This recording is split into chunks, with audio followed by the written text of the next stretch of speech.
That sounds like a whistle, right? No, that's not a whistle. That is vuvuzela. And oh, am I just dressed as a referee? Why is the case? Well, it's all about countdown to Women African Cup of Nations in Morocco. We are 27 days away from the 2026 Women African Cup of Nations, and we are looking forward to something spectacular. I will maintain that the fact we have this tournament as the qualifiers for the World Cup is going to make it more bigger and more tougher. Yes, 2027 FIFA World Cup in Brazil. This tournament is going to be a qualifier for that.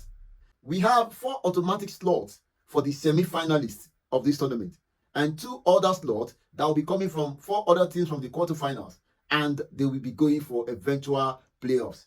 If luckily they will be able to get there, that will make African nations to be 6 at the next Women's World Cup.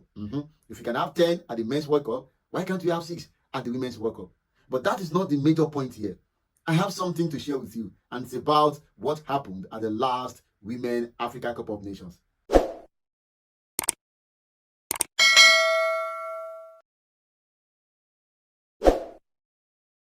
Well, you want to say that Nigeria had just only one referee, either as an assistant referee, as a center referee, as fourth official, or VAR official.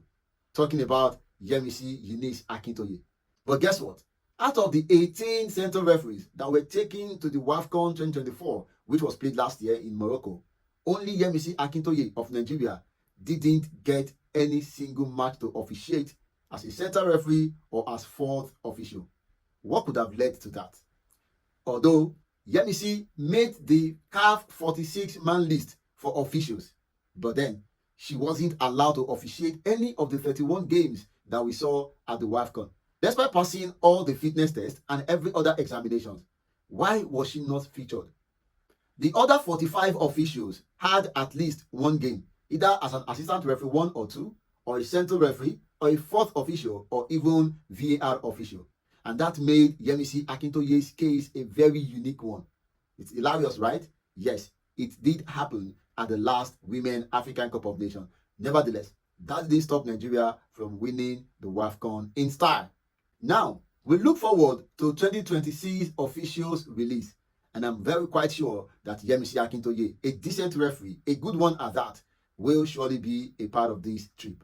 And this time around, I wouldn't be surprised if she's going to make more matches than anyone would have expected. This is 27 days before the commencement of 2026 Women African Cup of Nations. And Platinum News, we are bringing you up to speed with some interesting facts, statistics, as well as team news ahead of this Women Cup of Nations, the biggest women football competition in Africa. Well, you can as well partner with us on this journey to Morocco, either as a full sponsor or as part sponsor or as a partner for this trip. We surely promise to make it worth it for you. You can also follow us on all our social media platforms, on Instagram, on Facebook, on TikTok, on YouTube, as well as on X, formerly known as Twitter. This is Ayola Adeleke for Platinum News. Until when next you hear from me, Arrivederci.